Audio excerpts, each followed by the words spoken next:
Welcome to Drift into Dreaming, the podcast where we unwind, relax, and drift gently into sleep. Thanks so much for joining us tonight.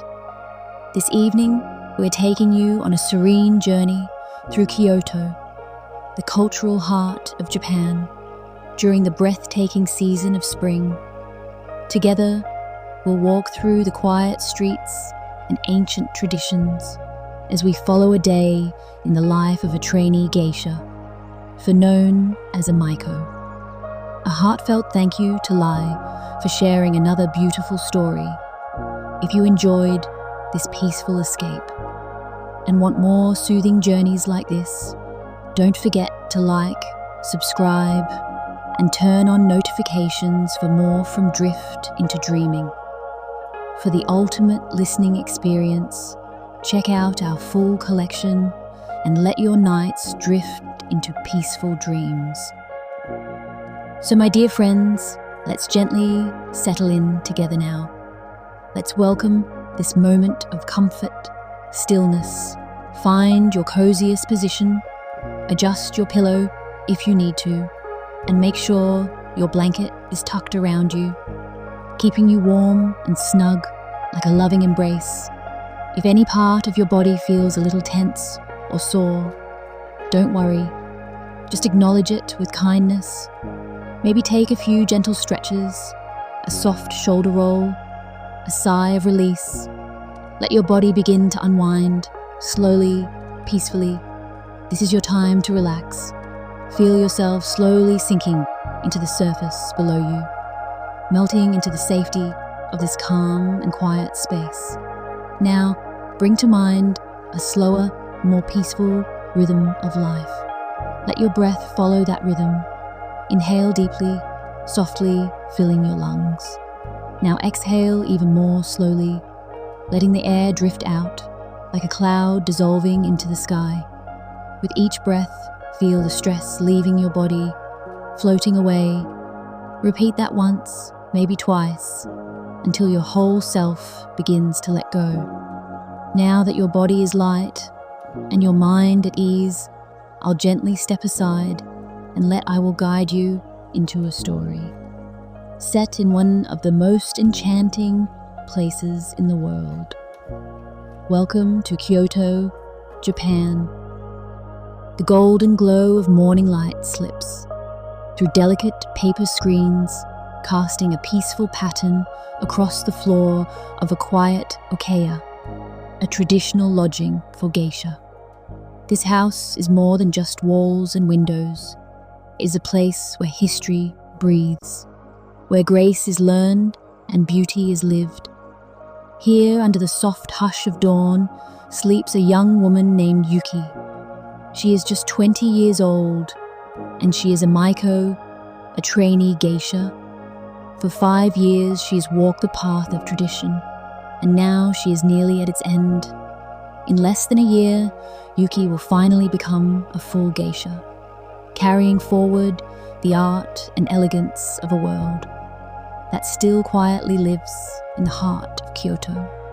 Yuki sleeps on her side, curled gently on a firm traditional futon. Her eyes remain closed, her breath steady, her presence peaceful. All around her, the room is simple yet beautiful. A quiet space where the old world meets the dreams of a new day. The floor is covered with delicate mats made from soft, woven natural fibers. Their color a warm, creamy shade of wheat. A gentle aroma of freshly cooked rice floats through the air, slightly sweet and floral, comforting in its familiarity. Outside, a single bird chirps softly, nestled on a branch, content and undisturbed.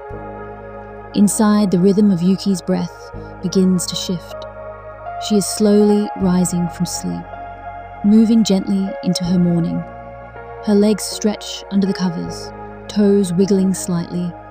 Then, with a quiet yawn, she lifts her hands to her face, brushing them softly across her eyes. She sits up, then pushes aside the covers and rises to her feet.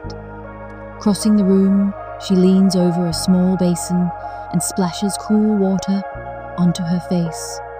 It cascades over her cheeks and eyelids like a fresh, silent waterfall, refreshing, awakening. Now fully awake, Yuki begins to dress. Every movement is thoughtful and graceful. She slips into a kimono of soft grey blue, the fabric smooth against her skin. With practiced hands, she draws the wide sleeves down over her arms and ties the sash neatly around her waist. Once dressed, she steps quietly out of the room and begins her descent down the wooden staircase. The floor beneath her feet feels lightly springy, the mats absorbing her footsteps. Morning light now floods the space more boldly, painting soft golden highlights on the wooden frames. As she reaches the staircase, Yuki pauses and glances out the window. Below lies the inner courtyard, a hidden garden embraced by the Okia's walls, forming a square-like shape with open sky in the center. The flagstones shimmer dark and polished under the morning sun. The day has begun. Downstairs, the scent of rice is stronger now, and in the quiet, there's a faint hum of activity, the soft rhythm of morning in a house where tradition lives on. Yuki moves quietly through the Okiya, her posture tall and graceful, each step slow and deliberate. She enters the dining room where the shades have been drawn open. Golden morning sunlight pours in, bathing the room in a warm, honey-coloured glow. The floor beneath her feet shares the same soft, creamy tone as the light streaming in. A long, low table has been prepared. Around it, other Maiko are already seated, kneeling with poise and elegance. The soft ticking of a nearby clock fills the space with a steady rhythm. The time reads 9:30 a.m. Yuki bows gently to her fellow Maiko before taking her place at the table. Almost immediately, a young attendant appears, gracefully carrying a tray for each Maiko. She places one in front of Yuki, a beautiful rectangular tray lacquered in deep red wood. On it rest two small bowls, round and black, each topped with a delicate red-edged lid. The domed lids are crowned with circular handles, much like the cap of a bottle. Beside the bowls sits a rectangular black plate, holding a piece of grilled mackerel, golden brown and glazed lightly with teriyaki sauce. A sprinkling of black and white sesame seeds adds a final touch of care and balance to the presentation. To the side, there's a small dish of steamed vegetables, neatly arranged, and a tall, narrow cup of tea, its surface calm and fragrant. Yuki offers a quiet, appreciative nod to the young girl, before gently picking up the first lacquered bowl. Using just her thumb and forefinger, she lifts the lid. A soft puff of steam rises into the cool morning air, carrying with it the comforting scent of freshly cooked rice, fluffy and faintly floral. She removes the lid from the second bowl. Inside, clear miso soup glistens. Tiny cubes of tofu float beside thin slices of green onion. Yuki stirs it gently with a porcelain spoon, watching as the sediment swirls upward, turning the broth from transparent to softly opaque. The savoury, sweet aroma of miso blends with the smoky scent of the grilled fish, filling the room with warmth and tradition. Yuki begins to eat, unhurried. Each bite is mindful, each flavour a quiet reminder of balance, care, and a culture deeply rooted in grace. After breakfast, Yuki gracefully rises from the floor and walks toward the entrance of the Okiya. She slips her feet into a pair of wooden sandals, simple and polished, and picks up a small, neatly arranged bag that perfectly complements her soft, grey-blue kimono. Opening the door, she steps outside into the heart of Kyoto. For a brief moment, she pauses and lifts her gaze to the fabric sign hanging over the entrance. The name of the okiya is painted there, elegantly brushed onto a square of cotton, swaying gently in the morning breeze, like a silent guardian of tradition.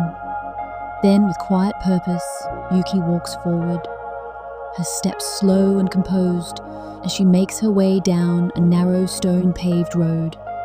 The street is lined on both sides with charming two-story buildings, crafted from warm brown wood and capped with tiled roofs that ripple like the scales of a lizard or a fish. Some of the windows are covered with bamboo blinds, finely threaded and delicate, ready to roll up when the sunlight becomes too strong. Each home is fronted by a sliding door, its panels made of thin wooden lattices or soft, cloudy glass. There's something almost magical in the stillness of the street. Above, the sky is a vibrant blue, stretched clear across the rooftops. In the distance, the soft silhouettes of sloping mountains encircle Kyoto like watchful arms. The entire scene is bathed in the golden glow of a spring morning. The air is cool and crisp, yet the sun carries a gentle warmth. Floating softly through the air is the scent of cherry blossoms, sweet and floral, as they bloom in brilliant clusters across trees scattered along the way. As Yuki walks, a few passers-by glance in her direction. There's something captivating in her presence, in the way she moves, almost like a slow, graceful dance, even though her wooden sandals gently clack against the stone. Soon she reaches another modest building, simple on the outside, but filled with purpose. She pauses again, stepping carefully out of her sandals before crossing the threshold. This place is like a school, a space for learning and refinement, where Maiko come to train in the many disciplines of their art. Yuki walks into a large square room. It is spare and open, with almost no furniture, only woven tatami mats underfoot, and windows screened with soft paper, much like her okiya. Inside, a few other Maiko are already present, their forms quiet and focused, preparing for the day ahead. The other Maiko are already seated, waiting silently for their lesson to begin. Each one sits with poise and grace, their focus as steady and composed as Yuki's. Then the soft sound of a sliding door glides open. An older woman steps into the room, dressed in a crisp black kimono. Her posture is regal, her presence calm but commanding. The room instantly shifts. Every Maiko straightens just a little more, attention sharp, hands resting in their laps with renewed discipline. The woman is their dance teacher. With a gentle yet firm voice, she asks them all to rise. The first lesson of the day is about to begin. As the dance practice unfolds, the teacher moves among the students with practiced eyes, correcting the angle of a wrist here, the tilt of a chin there. She is precise, demanding, but behind her stern instructions is a deep, unwavering pride in the art she teaches. It takes 5 years of study for a Maiko to become a full Geisha, and this teacher is guiding each of them with every ounce of her skill and care. The young women begin to move. Their motions are slow, exact, and graceful, each step each turn of the hand flowing like water. Though their precision is remarkable, they make it look effortless. There's a soothing, almost hypnotic calm to the room, like time itself is moving slower under the rhythm of tradition. After several hours, the lesson finally comes to an end. The Maiko bow deeply and respectfully to their teacher as she exits the room with the same elegance she arrived. Yuki smooths her kimono and picks up her bag, leaving the training room behind. Back outside, the streets have changed. The quiet of morning has shifted into the gentle hum of midday. People pass by on their way to lunch, laughter and conversation floating in the air. In small, deliberate steps, Yuki turns down a narrow side alley, twisting and filled with life. The smell of cooking and wood smoke lingers all around her. Steam rises from small food stalls, pots bubble, voices call out friendly greetings. Yuki enters a tiny cafe tucked between two buildings. Inside, the light is dim and warm. The space is simple, but filled with the delicious scent of noodles and broth. She places her order and takes a seat on a wooden bench, carefully adjusting her kimono over her knees as she settles in with quiet grace. A young waiter arrives soon after, carrying a large bowl of ramen. He sets it down gently in front of her. The bowl gleams, light from the window and hanging bulbs shimmers across its clear brown surface.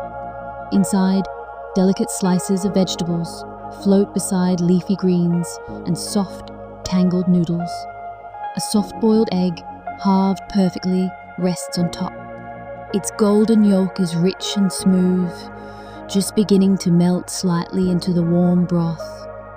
Yuki lifts her spoon and begins to eat, slow and peaceful.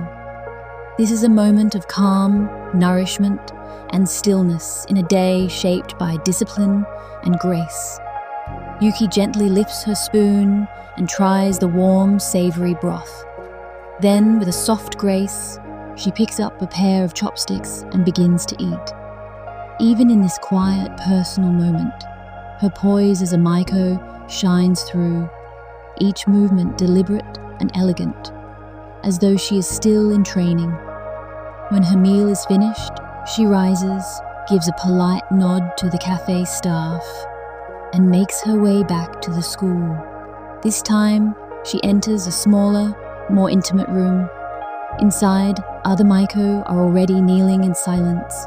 The air carries a light, grassy scent, clean and earthy. Soon a new teacher enters, this one dressed in a deep grey kimono. In her arms, she carries a delicate tray arranged with fine china bowls, a small teapot, a ladle, and a bamboo whisk. With slow, practiced movements, she guides the students toward a square, sunken space in the floor. At its center sits a rounded cast iron urn from which steam curls gently into the air. She kneels and opens the pot, releasing a fresh wave of heat and quiet anticipation. Next, she uncovers a smaller container. Inside is a fine green powder, matcha. Its earthy scent explains the fragrance in the air. With care, the teacher scoops a small heap of matcha into a beautiful cup, then ladles hot water from the urn. The water flows with a soothing swish into the cup, and then, gracefully, rhythmically, she begins to whisk. The bamboo whisk moves in small circles, blending the water and powder into a smooth, frothy tea. Now it's the students' turn. One by one, each Maiko follows her steps, their hands delicate and focused. The room fills with the gentle sound of whisking and the fresh scent of matcha. This ancient tea ceremony is more than a lesson, it's a meditation, a moment of harmony, patience, and presence. When the ritual concludes, the room falls quiet again. The teacher nods with quiet approval, and the students bow with respect. Yuki rises and steps outside. The sun is now hanging lower in the sky. The light has softened to a golden glow, casting long shadows across the cobblestone paths. The crispness in the air hints at the approach of evening. She returns to the okiya and climbs the wooden stairs to her room. There, she gently places her bag down and begins to unwind. She peels back her bedding with quiet care, slips beneath the covers, and rests her head against the pillow. Soft light filters through the paper screens. Yuki closes her eyes, her breath steady and light, and slowly begins to drift into sleep. Time passes. Eventually, the delicate light of early evening seeps into the room. Yuki stirs softly, turning to one side before slowly sitting up. She rises, washes her face with cool water, and changes into a plain, light cotton kimono, its simplicity matching the quiet peace of this time of day. Now refreshed and calm, Yuki prepares for the evening ahead. Yuki makes her way downstairs and approaches a small wooden table near the corner of the room. Waiting for her is a tray holding a single bowl filled with clear, warm broth. She lifts the bowl in both hands and sips quietly. This will be the last thing she eats until she returns later tonight. Once she finishes, she sets the empty bowl gently back on the tray and rises. With light steps, she heads upstairs once more, returning to the quiet of her room. Inside, she kneels before her dressing table.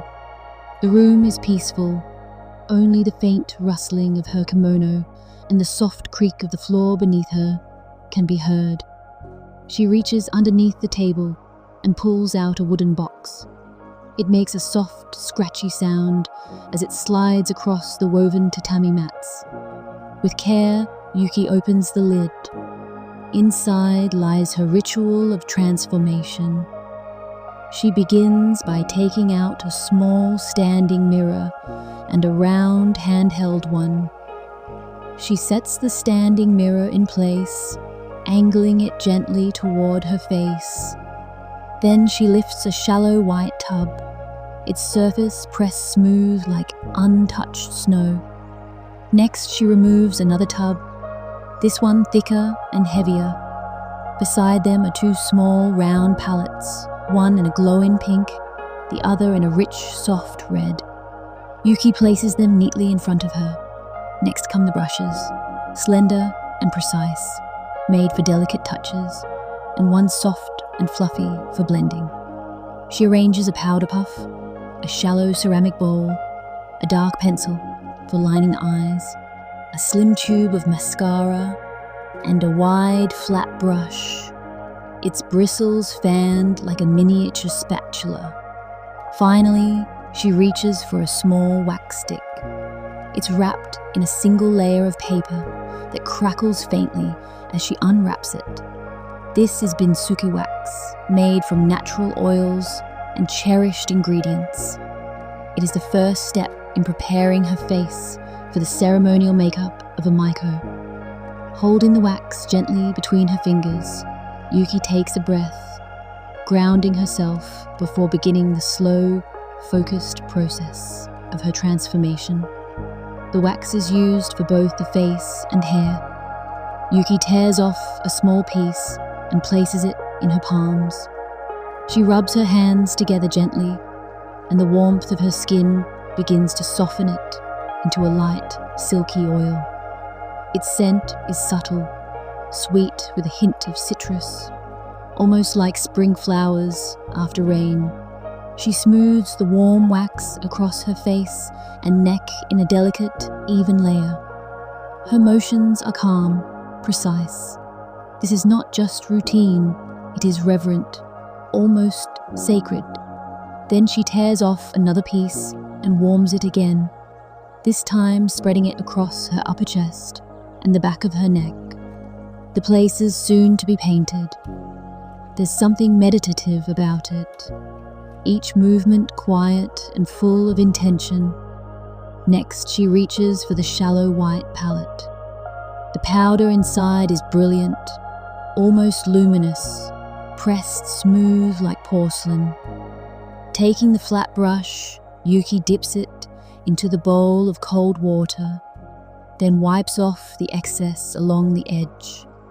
She swirls the damp brush into the white paste until it blends into a creamy texture. Holding the brush delicately in one hand, she sits tall in front of the standing mirror and lifts the smaller mirror in her other hand, angling it just so. Through the reflection, she can see the back of her neck. With a steady hand, she brushes a neat semicircle in the center of her neck. A soft white curve against bare skin. 2 more sweeping strokes connect the sides of her hairline to the semicircle, forming a traditional W-shaped pattern. The rest of her upper back and chest is painted in long, graceful strokes. The paste is cool as it touches her skin, and yet it feels calming, like a soft breeze through open paper screens. Yuki sets down the brush and picks up the powder puff. She pats it gently across her painted skin, absorbing every trace of moisture. The surface turns matte, smooth and pure, like porcelain. Then, with care, she repeats the process on her face. The brush glides along her jawline, across her cheeks, over her eyelids, the bridge of her nose, her forehead. Each stroke transforms her skin into a flawless canvas of white. Finally, she lifts the small, pink palette. Dabbing her fingertip into its soft pigment, she touches a hint of color onto her cheeks and eyes, a delicate flush, like the petals of a spring bloom. Using the soft, fluffy brush, Yuki blends the pink pigment gently into her cheeks and eyelids. The effect is delicate, a natural flush, like the first hint of sunrise. Next, she opens the wider jar of loose white powder. With her puff, she dabs it lightly over the blush, softening the color and setting it in place. Then she selects a small, fine paintbrush. After wetting its tip, she dips it into the same pink pigment and paints her eyebrows. The color goes on much bolder this time, a deep, almost crimson tone. She continues, brushing the same color beneath the outer corners of her eyes. The effect is striking and traditional. She picks up a dark pencil and gently shapes her brows, giving them definition. Then, with one smooth motion, she sweeps black liquid eyeliner across her upper eyelids, tracing a graceful line that lifts her eyes. A feather-light coat of mascara follows, darkening her lashes. Her eyes now shimmer like polished obsidian, clear and luminous. Finally, she reaches for her last paintbrush. Dipping it into water, she circles it on the red palette until it gathers a rich cherry hue.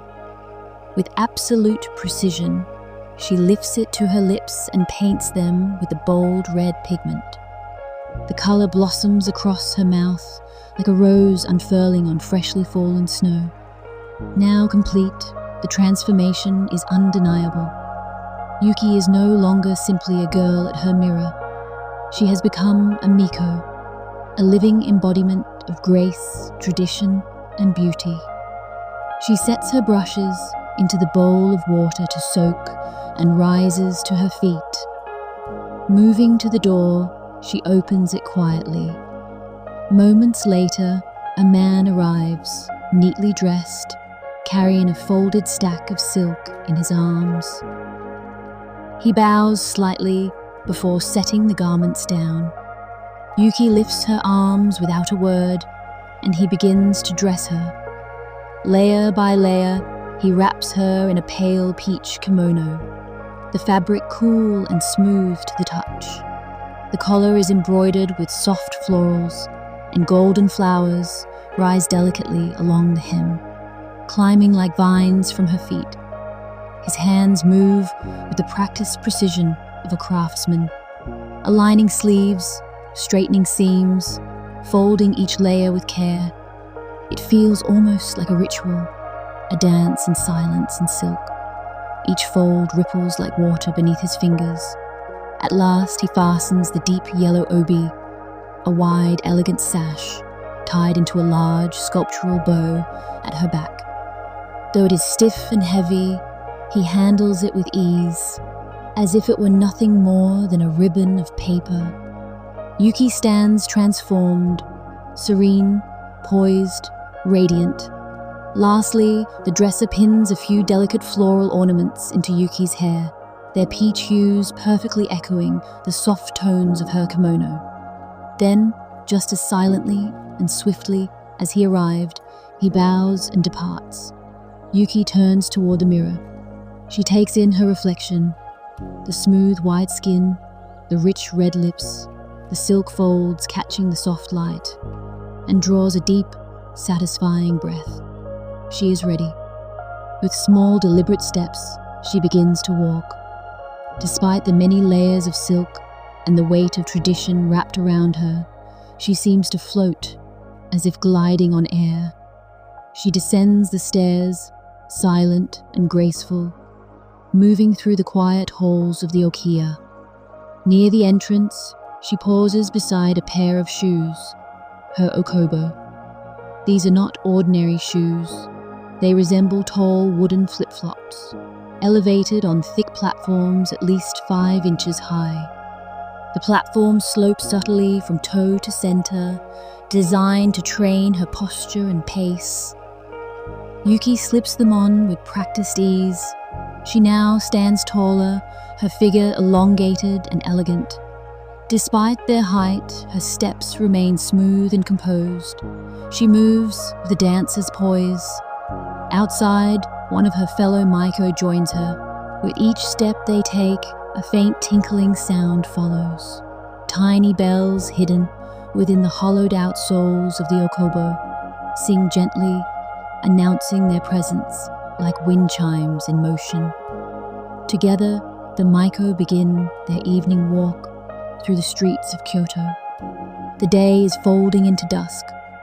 Above, the sky is streaked with deep shades of orange, gold, and rose, melting into the grey-blue horizon. These colours spill across the polished flagstone streets and glint off the glass windows lining the way. Paper lanterns glow to life one by one, soft, warm light flickering behind their pearly casings, casting a dreamy ambience over the path ahead.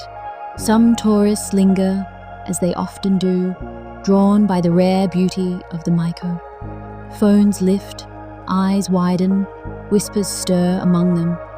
But Yuki and her companion remain calm and composed, only dipping their heads in a gentle bow before moving forward unaffected. They walk past bustling noodle shops, cozy restaurants, and fabric stores with fine silks on display.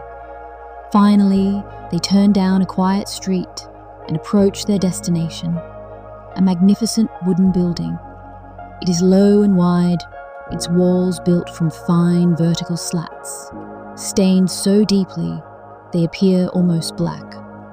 The roof curves gracefully, sweeping upward at the corners with the elegance of a calligrapher's brushstroke. The building's roof is crowned with dark, curved tiles, and just beneath it, the architect has left a deliberate gap, perhaps 1/2 meter wide, between the eaves and the wooden slats. This space allows light and air to filter through, and the inner plaster, painted a vivid, striking red, the same rich hue as Yuki's lips, adds a bold accent to the structure's elegance.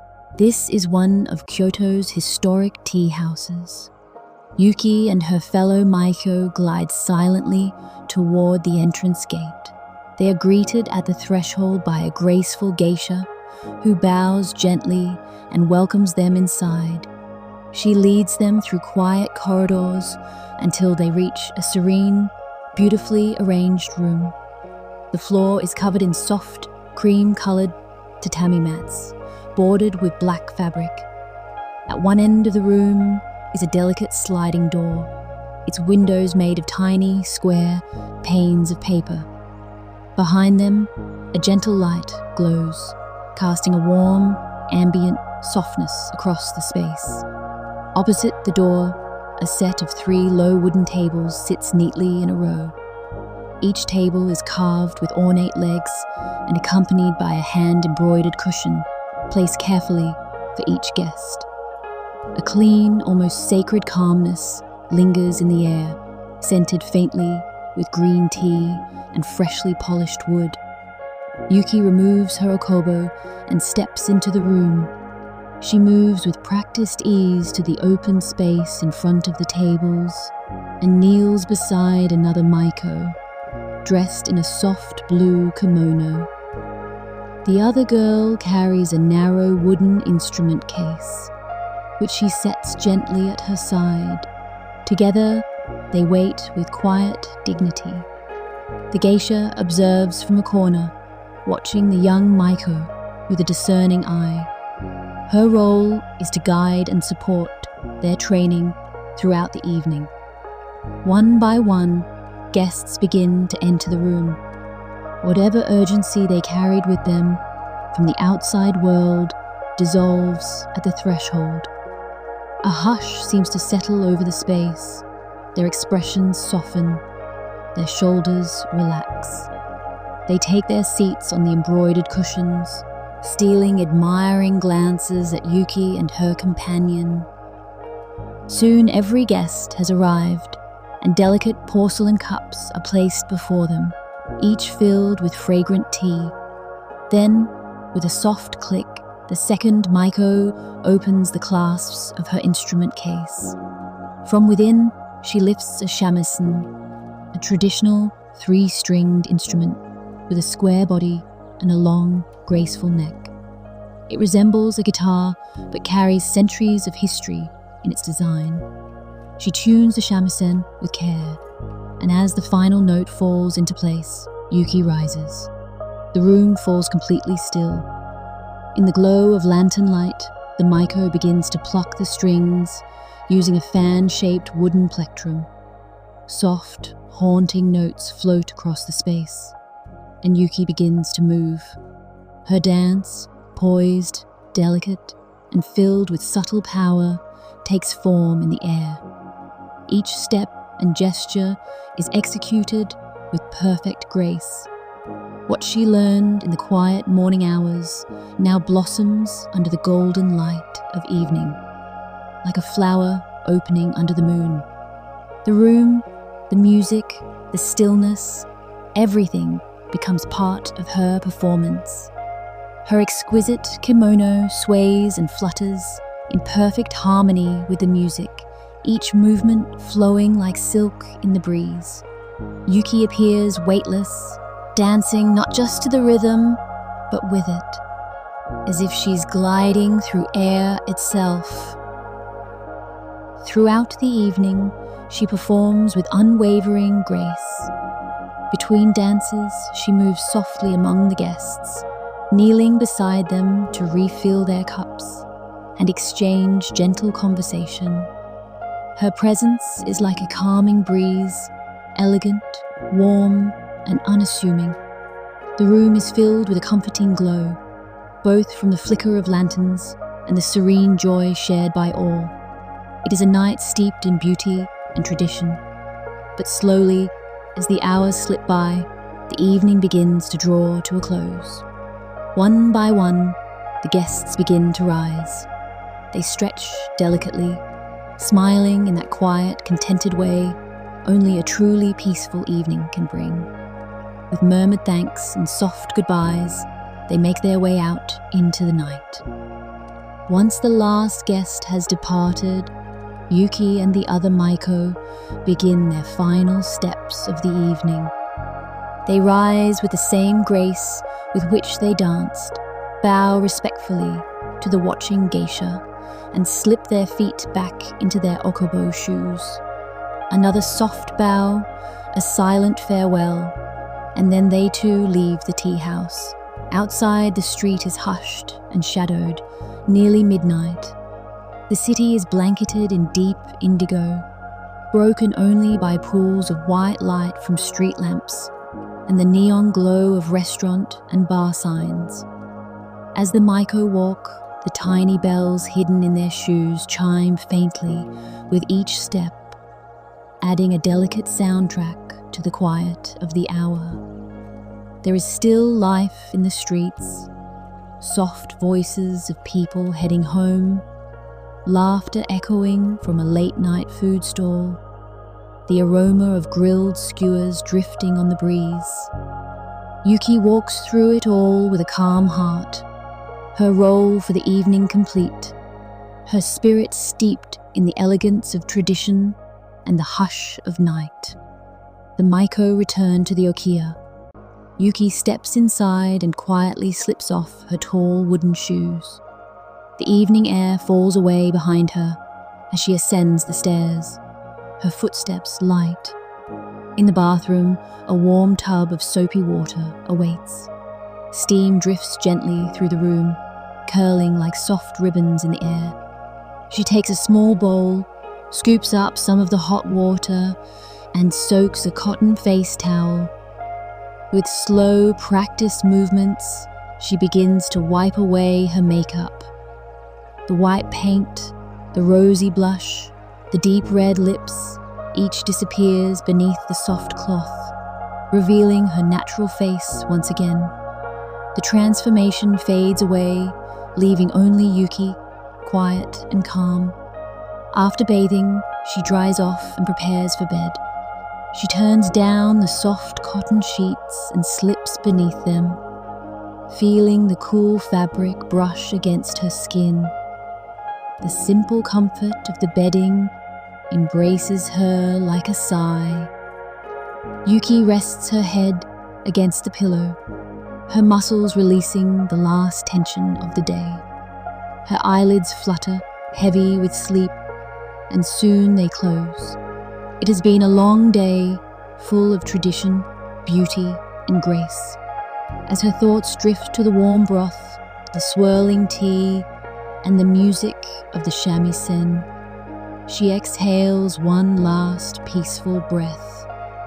And then, gently, she surrenders to slumber, wrapped in silence, wrapped in dreams.